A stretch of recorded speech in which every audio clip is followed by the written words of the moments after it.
भाई जो गुरु वचन पे डट गे, कट गे फंद 84 के, कट गे फंद 84 के, कट गे फंद 84। पूछ सतगुरु का नाम लो, उसके शरण में जाओ, जो कलम के लिखे को मिट दे, यानी जो प्राप्त को समाप्त करके। पूर्ण सतगुरु के पास ये पावर होती है।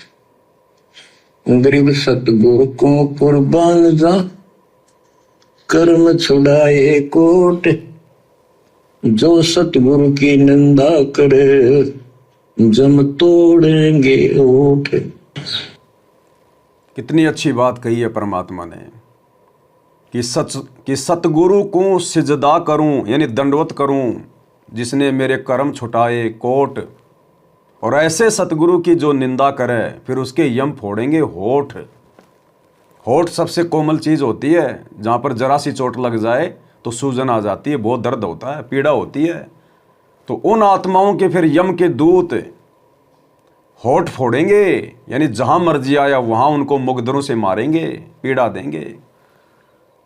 और भाई और बहनों, वो काल वर्तमान में भगतों के होठ फोड़ने के लिए उनसे गलतियाँ करवा रहा है, गुरु की निंदा करवा रहा है भक्तों से।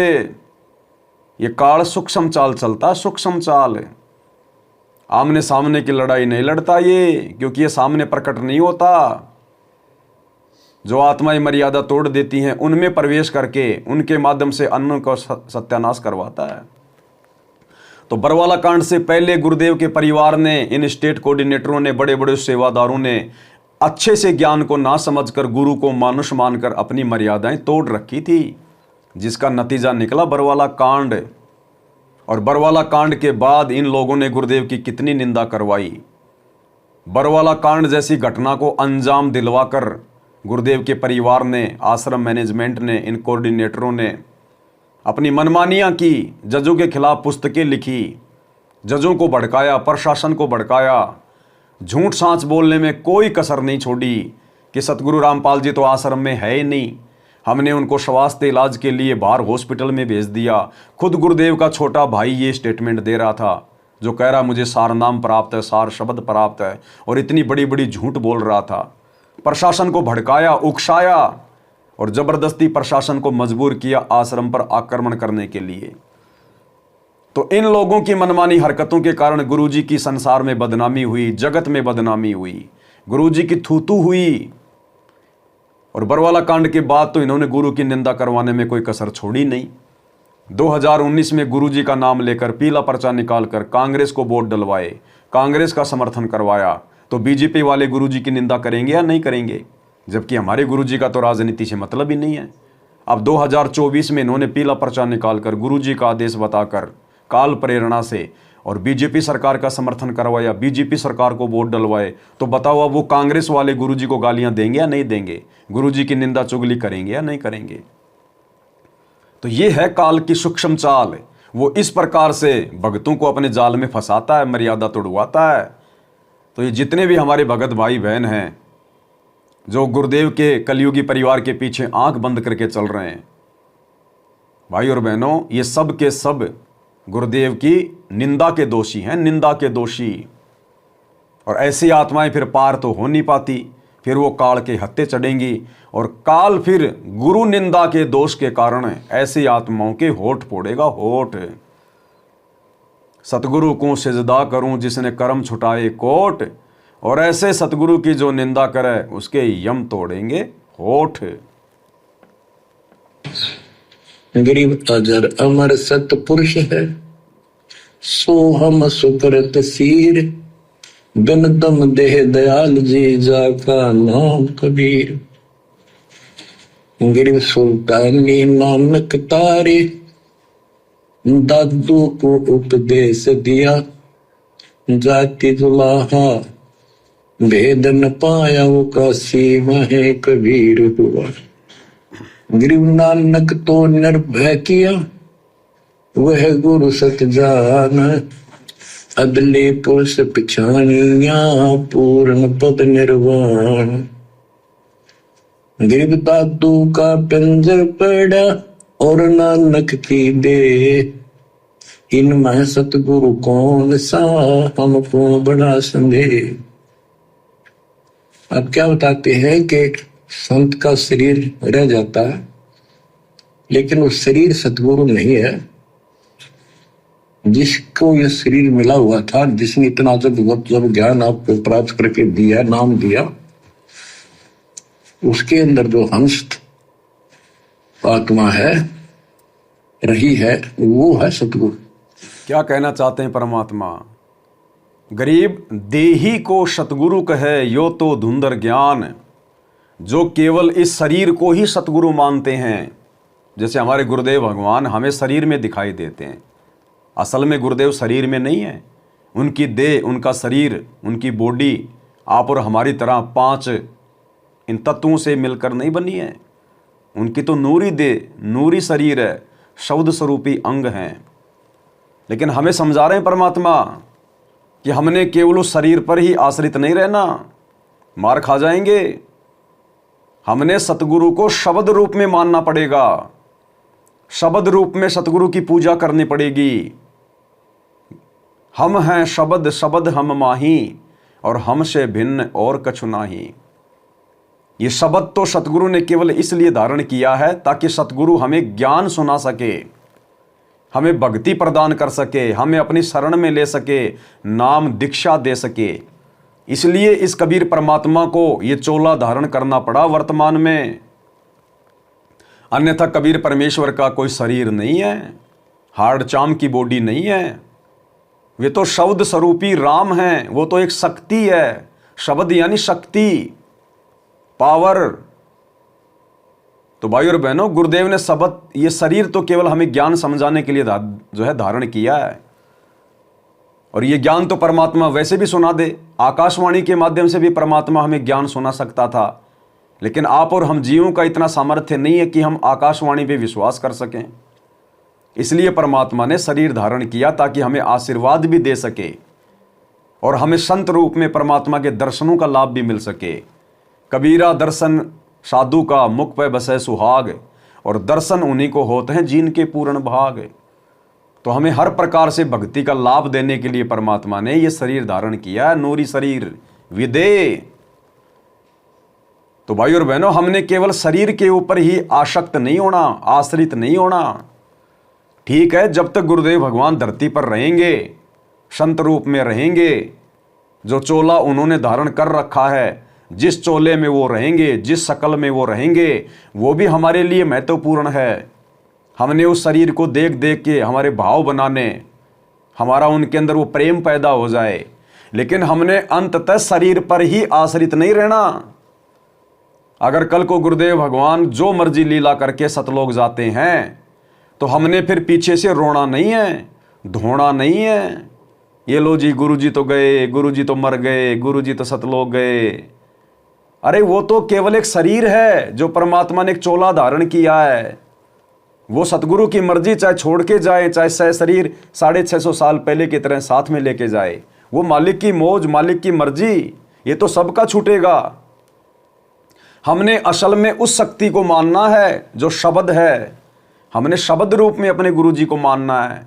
यानी गुरुजी ने हमें शब्द दे दिया अपना कि ये शब्द तुझे सतलोक लेके आएगा, ये शब्द ही तेरा गुरु है। शब्द गुरु चित चेला रे, शब्द गुरु चित चेला रे। यानी गुरु ने हमें जो शब्द दे दिया वो हमारा गुरु है। हमने उस शब्द के साथ में चिपक के रहना है। हमने उस शब्द की पूजा करनी है, उसका सुमरण करना है, उसका जाप करना है। और जो मर्यादा गुरुदेव ने बता दी, उन मर्यादाओं को अंत तक निभाना है। फिर उस शब्द रूपी विमान में बैठाकर सतगुरु हमें अपने निज लोक सतलोक में लेके जाएगा। क्योंकि परमात्मा ने ही 21 ब्रह्मांड के सारे नियम बना रखे हैं।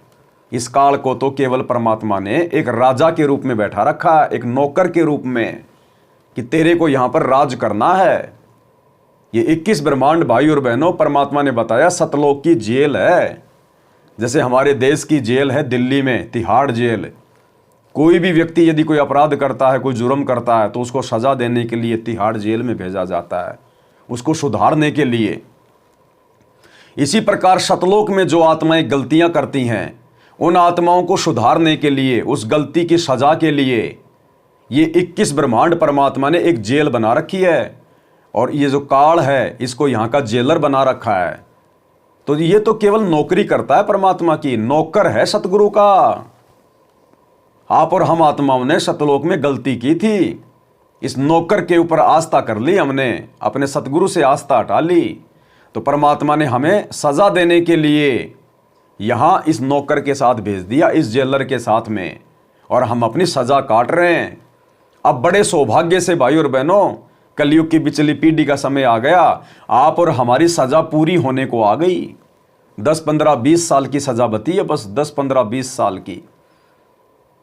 देखो, कोई व्यक्ति जेल में चला जाता है और मान लीजिए उसने 6 महीने की जेल काटी, और 6 महीने के बाद में जब वो अपने वकील के माध्यम से अपनी जमानत की अर्जी लगवाता है कोर्ट में, और मान लीजिए उसकी जमानत की अर्जी स्वीकार हो गई, और वकील ने उसको सूचना दे दी कि भैया आपकी जमानत की अर्जी स्वीकार हो गई, आपको 4 दिन बाद में जमानत मिल जाएगी। तो 4 दिन तक वो आदमी रहेगा जेल में, लेकिन उसको जेल नहीं लगेगी। वो उसके मन में नई खुशी, नई उमंग, जेल में रहते सहते भी। तो इसी प्रकार भाई और बहनों, जब तक हम सतलोक नहीं चले जाएंगे और सतगुरु की शरण में आ जाएंगे, तब तक रहेंगे हम जेल में ही। लेकिन अब सतगुरु की शरण में आने के बाद हमें जेल का दुख दिखाई नहीं देगा, हमें कष्ट महसूस नहीं होगा, क्योंकि अब हमें पता चल गया कि सतगुरु ने हमारी जमानत ले ली। भाई कर ले गुरु वकील मुकदमा भारी है। तो सतगुरुदेव भगवान ने हमारा वकील बनकर धर्मराज से, काल से हमारी जमानत करवा ली, और गुरुदेव भगवान ने हमें गारंटी दे दी कि बेटा आजीवन मर्यादा में रह के भक्ति करेगा, गुरु को परमात्मा मानेगा, तो इस जन्म में तेरा फाइनल पक्का सतलोक जाने का काम हो जाएगा। तो हमें विश्वास हो गया कि गुरुजी ने हमारी जमानत ले ली और हम इसी जन्म में सतलोक जाएंगे। वाह वाह अमरपुर जाऊंगा, वाह वाह अमरपुर जाऊंगा। नानक जी ने कहा था ना सतगुरु के मिलने के बाद कि मेरी जमानत ले ली सतगुरु ने, वाह वाह अमरपुर जाऊंगा। तो हम रहे भले जेल में रहें, 21 ब्रह्मांड में रहें, लेकिन अब हमें विश्वास हो गया कि अब गुरु ने जमानत ले ली, हमारा काम बन जाएगा। तो भाई और बहनों, उसके लिए हमने सतगुरु को शब्द रूप में मानना पड़ेगा। यानी जब हम अपने गुरु को शब्द रूप में मान लेंगे तो हम मर्यादा नहीं तोड़ सकते, और यदि हमने गुरु को हमने शरीर में मान लिया तो फिर हम मर्यादा तोड़ देंगे। और देखो, सतसेवकों ने गुरु को शब्द रूप में मान लिया, शब्द रूप में मान लिया, तो आज हमें डर है, हमें भय है सतगुरु का, कि सतगुरु की नज़र पल पल हमारे ऊपर है, हमारी हर भक्ति जो क्रिया उसके ऊपर है। हम आरती करते नहीं करते, विधि से करते नहीं करते, सुमरण कर रहे हैं कि नहीं कर रहे, सत्संग सुन रहे कि नहीं सुन रहे, हम कोई ऐसा काम तो नहीं कर रहे जिससे गुरुजी नाराज हो जाएं, क्योंकि हमें पता है कि सतगुरु शब्द रूप है, अंतर्यामी है, पल पल मुझे देख रहा है, वो सतलोक से भी देखता है। तो इस अर्ज की जेल कौन सी बड़ी बात है, ये दूरी तो कुछ भी नहीं है, जब वो सतगुरु 16 संकोश की दूरी पे बैठ के भी सब कुछ देखता रहता है। तो आज आप और हम सतसेवकों को डर है, भय है कि सतगुरु शब्द रूप में मेरे साथ में है, मेरे घर पे है। घट ही में गंगा, घट ही में जमुना, घटी ही में है जगदीश, सतगुरु तारेंगे। तो हमें भय है क्योंकि हमने सतगुरु को शब्द रूप में मान लिया। और हमारे जो सतलोक आश्रमों से जुड़े हुए भाई बहन हैं, उन्होंने गुरु को शब्द रूप में नहीं माना, केवल गुरु को उन्होंने शरीर में मान रखा है कि गुरु जी तो जेल में बैठे हैं, अब गुरु जी को क्या पता हम स्टेडियम बना रहे हैं, राजनीति कर रहे हैं, आश्रमों में ड्रामेबाजी कर रहे हैं, सारे उल्टे काम कर रहे हैं, आरक्षण में जाके बैठ रहे हैं, भक्तों का दान का पैसा आरक्षण में लुटा रहे हैं, गुंडों की CBI जांच में लुटा रहे हैं, क्योंकि उनको डर नहीं है, क्योंकि उन्होंने गुरु को शब्द रूप में नहीं माना, उन्होंने गुरु को शरीर में मान रखा है कि गुरु जी तो हमसे दूर हिसार जेल में बैठे हैं, गुरु जी को क्या पता। इसको कहते हैं गुरु को मानुष मानना। गुरु मानुष कर जानते, ते नर कहिए अंध, ओवें दुखी संसार में आ गए यम के फंदे। तो हमने यदि सफलता प्राप्त करनी है भक्ति मार्ग पर, तो हमने गुरु को शब्द रूप में मानना पड़ेगा। जो गुरु वचन पे डट गे, कट गे फंद 84 के, कट गे फंद 84 के, कट गे फंद 84 के। भाई जो गुरु बचन पे डट गए, कट गए फंद 84 के, कट गए फंद 84 के, कट गए फंद 84 के। भाई जो गुरु बचन पे डट गए,